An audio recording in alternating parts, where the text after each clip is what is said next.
ГСП онлайн. Городские новости сейчас. Понедельник, 14:00. В актовом зале 18-й школы проходит семинар для представителей избирательных комиссий. Совсем скоро произойдет главное политическое событие республики. 14 сентября будет избран глава региона.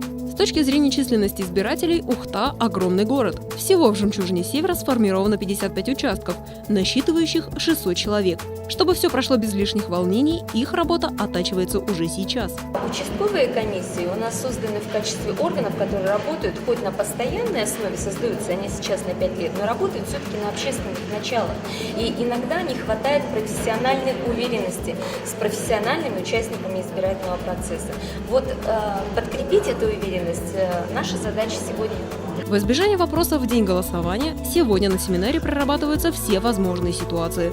Правила взаимодействия с наблюдателями и доверенными лицами, правила рассмотрения жалоб и предложений. Это и многое другое становится темой учебного занятия. 4,5 часа присутствующие слушают лектора, работают над тестовыми заданиями и ведут обсуждения в группах. Все для того, чтобы 14 сентября прошло без заминок.